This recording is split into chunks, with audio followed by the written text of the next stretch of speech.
Hello friend, स्वागत है आपका दीप्स फैमिली ट्रिकी चैनल पर। मैं समीक्षा दीप आशा करती हूँ आप स्वस्थ होंगे, मस्त होंगे। दोस्तों, आज मैं आपको टॉप 20 प्रश्न जो परीक्षाओं में बार बार पूछे जाते हैं उनके बारे में बताने जा रही हूँ। तो प्रश्न नंबर 1 देखते हैं। भारतीय संविधान किस तिथि को लागू हुआ? यह वह तिथि पूछ रहा है जिस तिथि को हमारा भारतीय संविधान लागू हुआ था। तो ऑप्शन नंबर 1 है 26 जनवरी 1950, बी 26 जनवरी 1949, सी 26 नवंबर 1949 और डी है 26 नवंबर 1950। इसका राइट आंसर है ऑप्शन नंबर 1,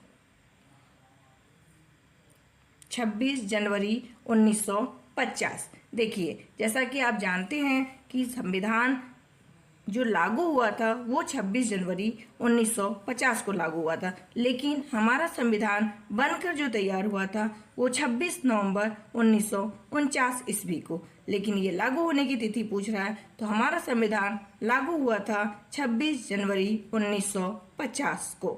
चलिए नेक्स्ट क्वेश्चन पे आते हैं।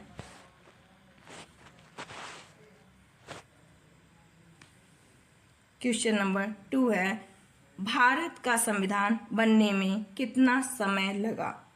भारत का संविधान बनने में कितना समय लगा? तो जैसा कि आप जानते ही हैं कि भारत का संविधान विश्व का सबसे बड़ा लिखित संविधान है और यह बनने में समय लगा था, आप बताइए कितना समय लगा था? 2 वर्ष 2 माह 18 दिन, या 2 वर्ष 11 माह 18 दिन, या 3 वर्ष 5 माह 19 दिन, या 4 वर्ष 7 माह 25 दिन। तो जैसा कि आप अच्छी तरह से जानते हैं कि भारत के संविधान को बनने में 2 वर्ष 11 माह 18 दिन का समय लगा था। चलिए नेक्स्ट क्वेश्चन पे आते हैं। संविधान सभा की पहली बैठक कब हुई? देखिए, ये पूछ रहा है कि जब हमारा संविधान बनने के लिए तत्परता आई तो वह संविधान बनने में पहली बैठक जो हुई थी वो कब हुई थी? तो जैसा कि आप जानते हैं, कि आप बता सकते हैं कि 13 दिसंबर 1950 वह तिथि थी, या 11 दिसंबर 1948 थी, या 9 दिसंबर 1940 था, या 9 दिसंबर 1946? तो अगर आपको पता हो तो आपको ये पता होना चाहिए कि हमारी संविधान सभा की पहली बैठक जो हुई थी वो 9 दिसंबर 1946 को हुई थी। आपको ये पता होना चाहिए कि पहली बैठक 9 दिसंबर 1946, दूसरी एक ही दिन बाद 11 दिसंबर 1946 और तीसरी बैठक उसके एक दिन बाद 13 दिसंबर 1946 को हुई थी। चलिए नेक्स्ट क्वेश्चन पे चलते हैं। चौथा प्रश्न है, संविधान सभा का स्थायी अध्यक्ष किसे चुना गया? जैसा कि आपको जानकारी के लिए बता दूं कि संविधान सभा की जब पहली बैठक हुई थी 9 दिसंबर 1946 ईस्वी को, तब संविधान सभा में एक अस्थायी अध्यक्ष चुने गए थे। उसके बाद दूसरी बैठक 11 दिसंबर 1946 को हुई और उसमें अस्थायी अध्यक्ष चुना गया था। बताइए किसको? ऑप्शन नंबर 1 जवाहरलाल नेहरू को, बी डॉक्टर राजेंद्र प्रसाद, सी भीमराव अंबेडकर जी, या डी BN राव। तो आपको पता होना चाहिए कि जो हमारे संविधान सभा के अस्थायी अध्यक्ष थे वो थे डॉक्टर राजेंद्र प्रसाद जी। चलिए नेक्स्ट क्वेश्चन पे आते हैं। पांचवा है, संविधान सभा का अस्थायी अध्यक्ष कौन था? जैसा कि इसके पहले मैंने आपको बताया कि 9 दिसंबर 1946 ईस्वी को हमारे संविधान सभा के अस्थायी अध्यक्ष चुने गए थे। बताइए कौन थे वो? पंडित जवाहरलाल नेहरू जी थे, डॉक्टर राजेंद्र प्रसाद थे, सच्चिदानंद सिन्हा थे, या BN राव? तो आपको एकदम अच्छे से याद होना चाहिए कि जो हमारे अस्थायी अध्यक्ष चुने गए थे 9 दिसंबर 1946 ईस्वी को, वो चुने गए थे सच्चिदानंद सिन्हा जी। चलिए नेक्स्ट क्वेश्चन पे आते हैं और छठवां क्वेश्चन हम देखते हैं। तो पूछ रहा है कि संविधान की प्रारूप समिति के, प्रारूप का मतलब होता है बनाने वाले। तो देखिए, बनाने वाले थे हमारे संविधान के जो जननी जनक जो भी कहा जाए, तो हम कहते हैं किसको? तो आप जब जननी और जनक की बात हो गई तो इसमें कोई भी वो नहीं होना चाहिए कि वो थे डॉक्टर राजेंद्र प्रसाद जी।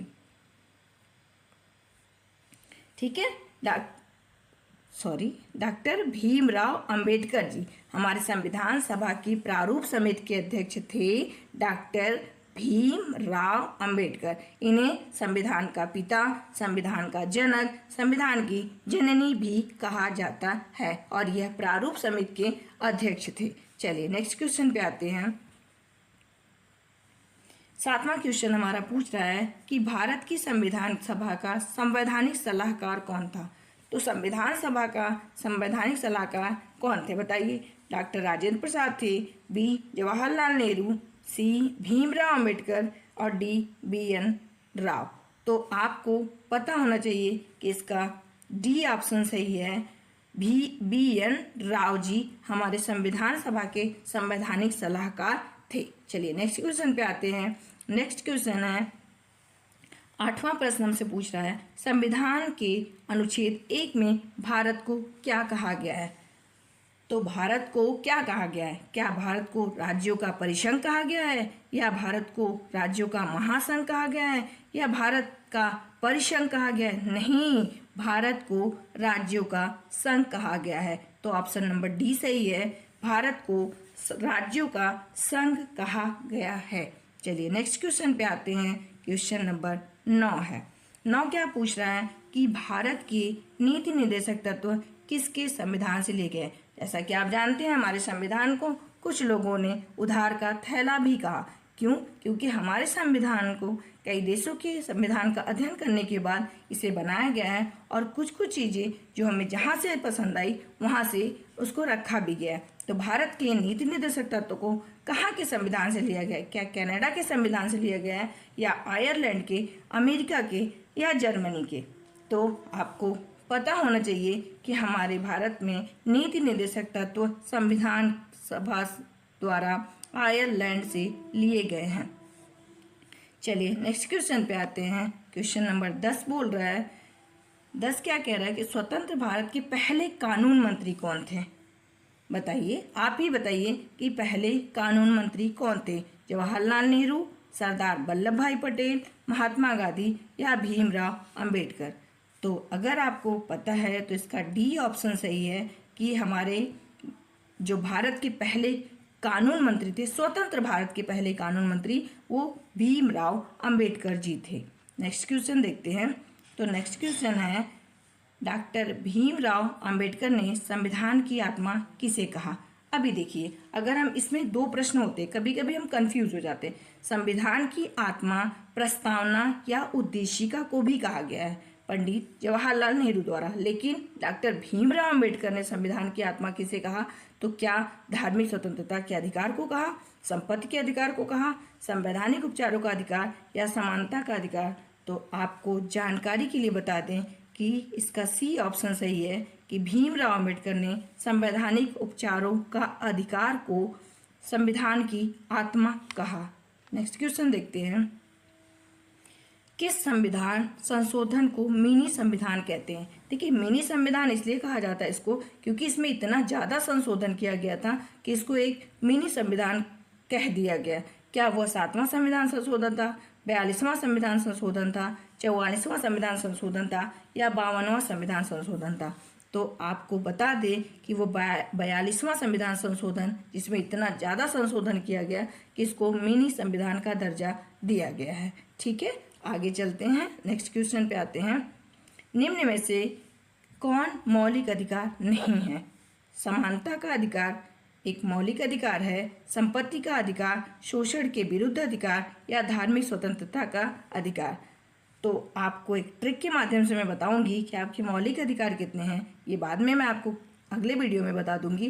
तो अभी आप बताइए कि क्या किस अधिकार नहीं। देखिए, नहीं जहाँ आ जाए वहाँ तुरंत पहले केयर करिए कि पूछ क्या रहा है। तो समानता का अधिकार, शोषण के विरुद्ध अधिकार, धार्मिक स्वतंत्रता का अधिकार तो हमारा मौलिक अधिकार है, लेकिन नहीं पूछा है तो संपत्ति के अधिकार को मौलिक अधिकार से हटा के और इसको विधि का अधिकार बना दिया गया। जो पहले संपत्ति का अधिकार भी हमारा मौलिक अधिकार था पर नहीं है, तो वो संपत्ति का अधिकार वर्तमान में हमारा मौलिक अधिकार नहीं है। चलिए नेक्स्ट क्वेश्चन पे आते हैं।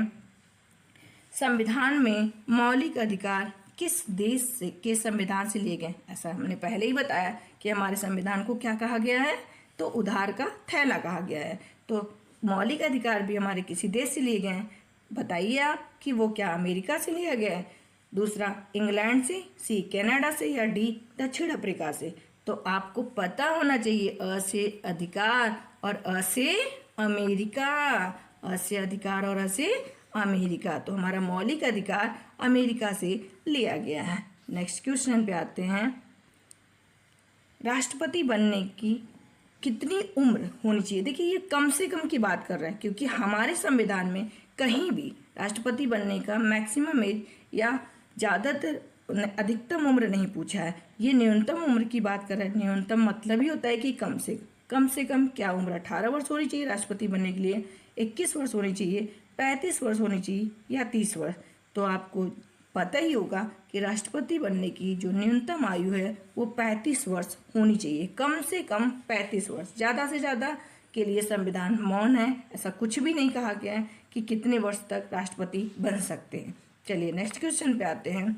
16वां क्वेश्चन हमसे पूछ रहा है कि एकमात्र भारतीय जो निर्विरोध राष्ट्रपति चुने गए थे, क्या वो डॉक्टर राजेंद्र प्रसाद थे, सर्वपल्ली राधाकृष्णन थे, नीलम संजीव रेड्डी थे, शंकर दयाल शर्मा। तो आपको पता हो, अगर नहीं पता है तो ट्रिक से याद करिए। रेड्डी, रेड्डी मतलब तैयार, और निर्विरोध बिना विरोध के तैयार थे, कौन था, नीलम संजीव रेड्डी। रेड्डी मतलब तैयार, इंग्लिश में कहते हैं रेडी, तो रेड्डी ऐसे याद कर लीजिए कि नीलम संजीव रेड्डी जो थे वो ऐसे राष्ट्रपति चुने गए जो निर्विरोध, जिनके विरोध में कोई खड़ा नहीं हुआ था। ये निर्विरोध चुने जाने वाले राष्ट्रपति हैं, इनका नाम है नीलम संजीव रेड्डी। नेक्स्ट क्वेश्चन पे आते हैं, राष्ट्रपति को पद की शपथ कौन दिलाता है। वैसे तो हमने ज़्यादातर देखा कि राष्ट्रपति शपथ दिलाता, राष्ट्रपति से, अरे भाई राष्ट्रपति को शपथ कौन दिलाता है ये भी तो हमें पता होना चाहिए।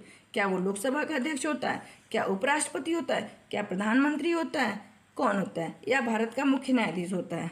तो आपको पता होना चाहिए कि भारत का मुख्य न्यायाधीश राष्ट्रपति को शपथ दिलाता है। ठीक है, आते हैं नेक्स्ट क्वेश्चन पे और देखते हैं राष्ट्रपति अपना त्यागपत्र किसे सौंपता है। लोकसभा अध्यक्ष को देता है, उपराष्ट्रपति को देता है, प्रधानमंत्री को देता है, या भारत का मुख्य न्यायाधीश को देता है। तो आप इतना जरूर जान जाइए कि भारत का राष्ट्रपति अपना त्यागपत्र उपराष्ट्रपति को देता है, और ये भी जान जाइए कि उपराष्ट्रपति अपना त्यागपत्र राष्ट्रपति को देता है। ठीक है, वो अपना राष्ट्रपति अपना त्यागपत्र उपराष्ट्रपति को देता है और उपराष्ट्रपति अपना त्यागपत्र राष्ट्रपति को देता है। नेक्स्ट क्वेश्चन पे आते हैं, 19वां क्वेश्चन है और पूछ रहा है कि राज्यसभा का पदेन सभापति कौन होता है।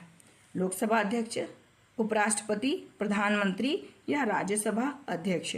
तो आप एकदम अच्छे से जान जाइए कि जो हमारे उपराष्ट्रपति महोदय होते हैं यही हमारे राज्यसभा के पदेन सभापति होते हैं। जैसा कि इसके पहले मैंने वीडियो में बताया भी था कि उपराष्ट्रपति को उपराष्ट्रपति पद का वेतन नहीं मिलता, बल्कि राज्यसभा का पदेन सभापति होने का वेतन मिलता है। इनकी भी उम्र कम से कम 35 वर्ष होनी चाहिए और यह राष्ट्रपति के बाद दूसरे पद पे विराजमान रहते हैं। ठीक है, चलिए आगे चलते हैं और लास्ट क्वेश्चन हमारा है, इसको देख लेते हैं हम लोग कि भारत के संविधान की प्रस्तावना में समाजवादी, धर्मनिरपेक्ष शब्दों को किस संविधान संशोधन द्वारा जोड़ा गया। तो यह जोड़ा गया था कब, मिनी संविधान किसे कहते हैं, मिनी संविधान अभी हमने पढ़ा ना। तो 42वां संविधान संशोधन द्वारा भारत की प्रस्तावना में समाजवादी, धर्मनिरपेक्ष शब्दों को जोड़ा गया था। Thanks for watching video. अगर आपको ये वीडियो पसंद आई हो तो प्लीज़ चैनल को लाइक, सब्सक्राइब और शेयर जरूर करें। Thank you.